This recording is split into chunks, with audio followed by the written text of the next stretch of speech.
Next is relaxation. तो relaxation में क्या होता है बेसिकली, जैसे आपके पास मान लो एक वायर था, आपने इस ये वायर लिया और यहाँ पर सपोर्ट था। आपने क्या किया, सपोर्ट से अटैच्ड है वायर, इस वायर को आपने पुल किया। पुल करने के बाद आपने इतना एलोंगेट किया, यहाँ से यहाँ तक इस वायर को एलोंगेट किया। एलोंगेट करने के बाद आपने यहाँ पर भी एक सपोर्ट से इस वायर को फिक्स कर दिया, तो इस सपोर्ट से ये वायर फिक्स्ड है। तो पहले जो लेंथ यहाँ तक थी, इस वायर की लेंथ पहले यहाँ से लेके यहाँ तक थी, अब ये वायर की लेंथ बढ़ चुकी है। Now this wire is long up to this point, ये इतनी लंबी वायर हो चुकी है। Delta L change in length, और ये ओरिजिनल लेंथ थी वायर की। तो आपके पास जो स्ट्रेन आया डेल्टा एल अपॉन एल, और इसके हिसाब से कुछ स्ट्रेस भी आ गया। स्ट्रेस क्या हो गया, यंग्स मॉडुलस होता है स्ट्रेस अपॉन स्ट्रेन, ठीक है। तो स्ट्रेस कितना आ जाएगा, स्ट्रेन इनटू यंग्स मॉडुलस। इतना स्ट्रेस आ गया इस वायर के अंदर।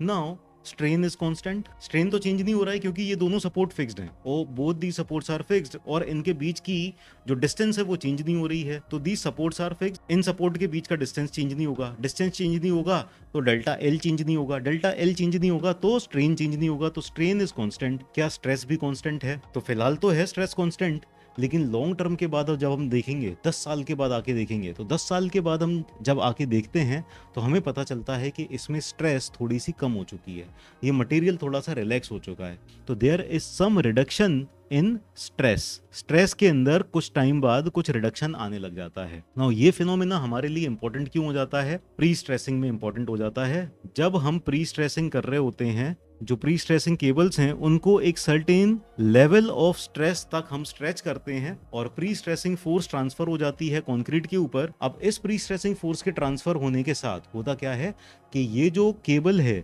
ये तो हमेशा के लिए स्ट्रेच कर रखी है हमने, जब तक ये मेंबर है तब तक ये स्ट्रेच्ड है लॉन्ग टर्म के लिए। पर होता क्या है, धीरे धीरे इस केबल का ना स्ट्रेसेस का जो लेवल है, stresses keeps on reducing, stresses reduce in long term में रिड्यूस हो जाती हैं। जैसे 10 साल बाद आप देखोगे तो इनिशियली जो स्ट्रेस अप्लाई की थी वो अलग थी, 10 साल बाद आप आके देखोगे तो इसके अंदर स्ट्रेसेस कुछ रिड्यूस हो चुकी होंगी।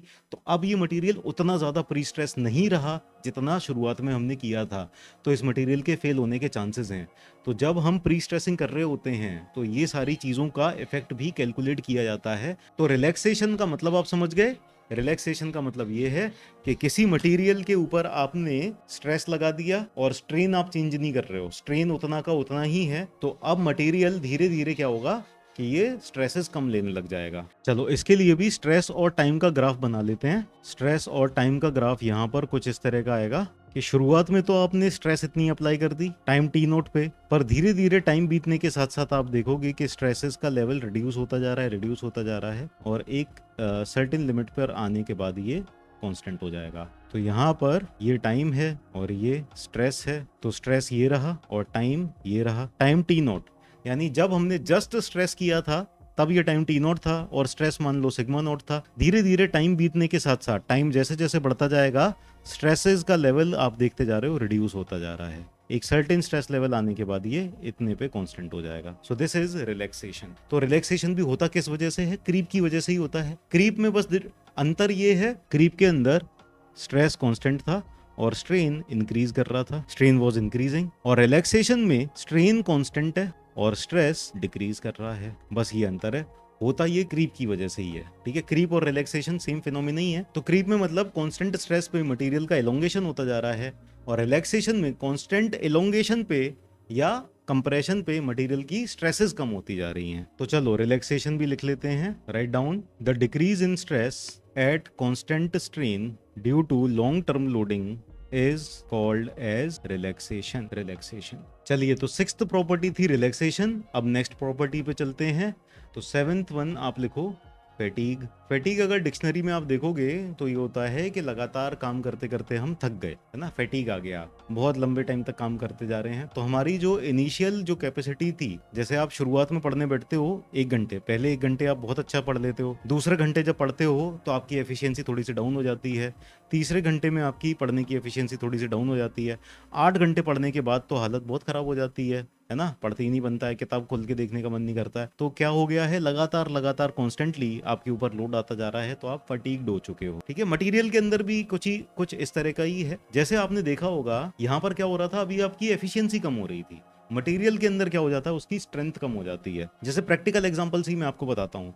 कभी कभी ऐसा होता है कि एक वायर है, वायर को आपको तोड़ना है, तो आप वायर को खींच रहे हो, थोड़ा सा बेंड किया, वायर टूटा नहीं। पर अगर आप वायर को इस तरह से बेंड करो कि आपने एक बार ऐसे बेंड किया, फिर एक बार ऐसे बेंड किया, फिर एक बार ऐसे बेंड किया, फिर एक बार ऐसे बेंड किया, फिर एक बार ऐसे बेंड किया, फिर एक बार ऐसे बेंड किया, तो रिपीटेड या साइक्लिक लोडिंग की वजह से बार बार उसी लोडिंग को आप रिपीट करते जा रहे हो, उसी लोडिंग को रिपीट करते जा रहे हो, तो वो अल्टीमेटली क्या होता है, वो वायर टूट जाता है। ये टूटा किस वजह से, फैटीग की वजह से। तो जब एक बार आपने किया था तब वो टूटा नहीं था, इसका मतलब कि स्ट्रेस उसकी स्ट्रेंथ से कम है। जितना ज्यादा वो स्ट्रांग है, जितना ताकतवर है, उससे तो कम ही स्ट्रेस आ रही है, तो इसका मतलब है वो टूटा नहीं। लेकिन फिर आपने उसको स्ट्रेस को रिवर्स किया, फिर भी नहीं टूटा, स्ट्रेस को रिवर्स किया, फिर भी नहीं टूटा, स्ट्रेस को रिवर्स किया, तो इसका मतलब ये है कि हर बार जो स्ट्रेस आप प्रोवाइड कर रहे हो, तो स्ट्रेस तो उतनी ही प्रोवाइड कर रहे हो, लेकिन हुआ क्या, मटेरियल की जो स्ट्रेंथ है, मटेरियल की जो ताकत है, वो धीरे धीरे कम होती जा रही है। हर स्ट्रेस साइकिल के साथ मटेरियल की कुछ ना कुछ ताकत कम होती जा रही है, और ताकत कम होते जाने की वजह से after a certain number of stress cycles वो अपने आप ही टूट जाता है। तो इस फिनोमेना को कहते हैं हम फटीग। तो फटीग का मतलब क्या हुआ कि रिपीटेड स्ट्रेस साइकिल्स की वजह से मटेरियल की स्ट्रेंथ का कम होते जाना फटीग है। तो देख लेते हैं, write down, deterioration of material under repeated cycles of stress or strain resulting in progressive cracking that eventually produces fracture is fatigue. ठीक, तो यहाँ पर प्रोग्रेसिव क्रैकिंग का क्या मतलब हुआ, प्रोग्रेसिव क्रैकिंग का मतलब ये है कि जब आप रिपीटेड लोडिंग अप्लाई करते जा रहे हो, तो क्या हुआ, शुरुआत में कोई क्रैक नहीं था, धीरे धीरे बहुत हल्का सा क्रैक डेवलप हुआ, फिर आपने बार बार रिपीट करते जा रहे हो, तो धीरे धीरे वो क्रैक बढ़ता जा रहा है, बढ़ता जा रहा है, बढ़ता जा रहा है। तो इस तरह से ये जो क्रैक है, ये प्रोग्रेस करता जा रहा है, बढ़ता जा रहा है, तो इसीलिए उसको कहते हैं प्रोग्रेसिव क्रैकिंग। और प्रोग्रेसिव क्रैकिंग की वजह से क्या होगा, अल्टीमेटली वो जो मटेरियल है वो फ्रैक्चर हो जाएगा, टूट जाएगा। So this is called as fatigue. चलो, जैसे फॉर एग्जांपल ये रबर ही है, रबर को मैंने एक बार ऐसे बेंड किया, एक बार ऐसे बेंड किया, एक बार ऐसे बेंड किया, अगर मैं इसी तरह से बेंड करता जाऊं करता जाऊं करता जाऊं, तो बहुत लंबे टाइम के बाद मैं देखूंगा कि ये रबर में अल्टीमेटली कहीं ना कहीं एक छोटा सा क्रैक आ गया है, और वो क्रैक फिर हर एक लोडिंग के साथ साथ बढ़ता जा रहा है, इंक्रीज करता जा रहा है, और अल्टीमेटली ये रबर फिर पूरी तरह से टूट जाएगी। तो इस तरह से मटेरियल की जो स्ट्रेंथ थी उससे कम पे ही ये फेल हो जाएगा, because of number of repeated stress cycles. अब एक बात बता दो कि अभी मान लो जितनी स्ट्रेसेस आ रही हैं बेंडिंग की वजह से, उतनी ही कांस्टेंट बेंडिंग मैं दे रहा हूं हर बार, और मान लो ये 1000 स्ट्रेस साइकिल में टूटा, अगर मैं इस बेंडिंग को ज्यादा बढ़ा दूं तो मुझे नंबर ऑफ स्ट्रेस साइकिल्स 1000 से ज्यादा करनी पड़ेंगी या 1000 से कम करनी पड़ेंगी। तो अगर मैं स्ट्रेस ज्यादा बढ़ा देता हूं तो नंबर ऑफ स्ट्रेस साइकिल कम हो जाएंगी, कम बार में ही टूट जाएगा ये। अगर मैं लोड और ज्यादा बढ़ा देता हूं तो कम बार मोड़ने पे टूट जाएगा, और ज्यादा बढ़ा दूंगा तो और कम बार मोड़ना पड़ेगा, तब ये टूट जाएगा। तो यहां पर एक्सपेरिमेंट्स करके एक कर्व बनाया, एस एन कर्व बोलते हैं इसको, तो एस एन कर्व भी बता देते हैं। एस रिप्रेजेंट कर रहा है यहां पर स्ट्रेस को, और एन रिप्रेजेंट कर रहा है नंबर ऑफ स्ट्रेस साइकिल्स को। तो अगर मान लो मैंने 100 न्यूटन पर एमएम स्क्वायर की स्ट्रेस बार बार लगाता जा रहा हूं, तो कुछ 1,00,000 स्ट्रेस साइकिल पे टूट रहा है, तो 100 की जगह अगर मैं 500 न्यूटन पर एमएम स्क्वायर लगा दूंगा तो नंबर ऑफ स्ट्रेस साइकिल बहुत कम हो जाएंगी। इसका जो ग्राफ बनेगा वो कुछ इस तरह से बनेगा, इसका graph it will be something like this. यहाँ पर वाई एक्सिस पर है स्ट्रेस एस, और एक्स एक्सिस पर है N, N is number of stress cycles. ठीक है, इस तरह के कर्व को हम बोलते हैं S N curve. Now S N curve से क्या पता चल रहा है, जब स्ट्रेस ज्यादा है तो नंबर ऑफ स्ट्रेस साइकिल कम है, कम स्ट्रेस साइकिल में ही टूट जाएगा। जब स्ट्रेस कम है तो आपको ज्यादा नंबर ऑफ स्ट्रेस साइकिल्स देना पड़ेगा, तब ये टूटेगा। जब स्ट्रेस और कम कर दी तब नंबर ऑफ स्ट्रेस साइकिल और कम हो जाएगा। अब आप ये बताओ, इस रबर के ऊपर अगर मैं इतनी हल्की हल्की स्ट्रेस देता रहूं, बहुत हल्की हल्की, बहुत हल्की हल्की, ऐसे ऐसे हल्की हल्की सी बस बेंडिंग करता रहूं, तो मैं जाने कितने सालों तक बैठा रहूंगा, ये कभी नहीं टूटने वाली। जिंदगी भर करता रहूंगा, 10 जिंदगियों भर करता रहूंगा, तब भी नहीं टूटेगी ये। कहने का मतलब ये है कि एक सर्टेन स्ट्रेस से कम स्ट्रेस अगर आ रही है तो कितनी भी नंबर ऑफ स्ट्रेस साइकिल्स हो जाएं, ये मटेरियल टूटेगा नहीं। इस वाली जो स्ट्रेस को हम डिफाइन करते हैं, आप ग्राफ में देख सकते हो, अब ये कहां पर आ रही होगी, ये वाली जो स्ट्रेस लिमिट है, ये वाली स्ट्रेस लिमिट क्या आ रही है कि आप इस स्ट्रेस लिमिट पर या इससे कम पर कितनी भी स्ट्रेस साइकिल्स प्रोवाइड करते जाओ, ये मटेरियल टूटने वाला नहीं है। इस लिमिट को हम कहते हैं endurance limit of the material. This is called as endurance limit. पूरा नाम यहां पर लिख देता हूं मैं, एंड्योरेंस लिमिट। ठीक है, तो एंड्योरेंस लिमिट का मतलब आपको समझ में आया कि अगर स्ट्रेस की वैल्यू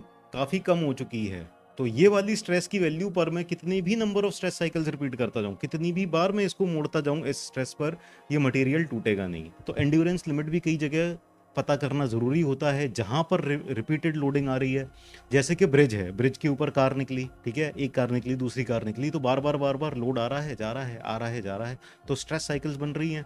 तो अगर हमने देखा कि एक कार के निकलने की वजह से इतनी स्ट्रेस पर ये टूट ही नहीं रहा और उसके हिसाब से हमने डिजाइन कर दिया, तो होगा क्या, इवेंचुअली कई बार जब ये कार्स निकलेंगी ना तो ये अपनी स्ट्रेंथ से कम स्ट्रेंथ पे ही टूट जाएगा।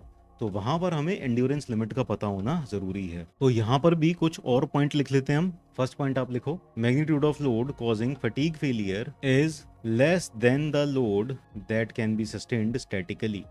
Next point, fatigue failure depends on magnitude of loading and number of stress cycles. Next लिखो, endurance limit is the stress level below which even large number of stress cycles cannot cause fatigue failure. कई बार क्या होता है, question में, exam में जो question आएगा या ऑप्शंस आएंगे उसमें कैन नॉट लिखा होगा, कई बार वो लिखा होगा विल कॉज फटीग फेलियर, और दोनों का ही आंसर एंड्योरेंस लिमिट होता है।